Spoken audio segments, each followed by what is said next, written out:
के नारी हम छी, जनक दुलारी हम छी। मिथिला के नारी हम छी, जनक दुलारी हम छी। बाबा विद्यापति के, बाबा विद्यापति के गुणक बखारी हम छी। मिथिला के नारी हम छी, जनक दुलारी हम छी। मिथिला के नारी हम छी, जनक दुलारी हम छी।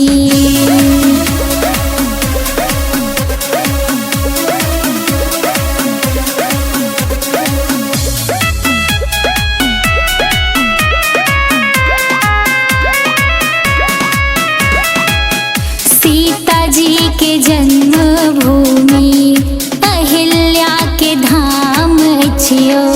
सिया जी के जन्मभूमि अहिल्या के धाम छियो। करुणा ममता त्याग तपस्या, करुणा ममता त्याग तपस्या हमर अभिमान छियो।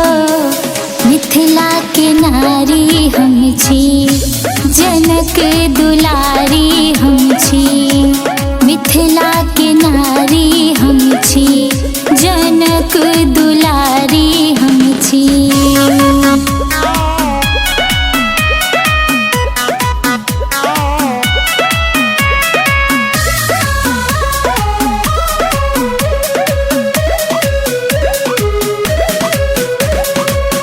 उच्चैठ की दुर्गा मैया, दरभंगा की श्यामा मैया। उच्चैठ की दुर्गा मैया, दरभंगा की श्यामा मैया।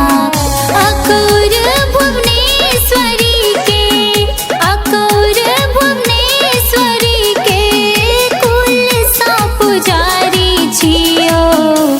मिथिला के नारी हम छी, जनक दुलारी हम छी। मिथिला के नारी हम छी, जनक दुलारी हम छी।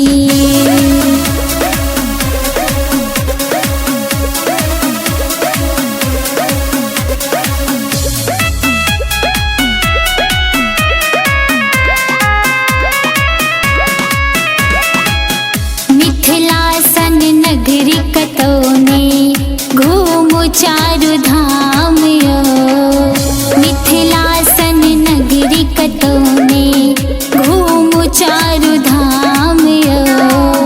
गुरु विश्वामित्र जी संग, गुरु विश्वामित्र जी संग लख पाहुन राम जियो। मिथिला के नारी हम छी, जनक दुलारी हम छी। मिथिला के नारी हम छी, जनक दुलारी हम छी। बाबा विद्यापति के, बाबा विद्यापति के गुणक बखारी हम छी।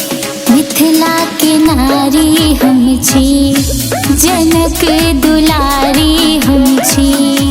मिथिला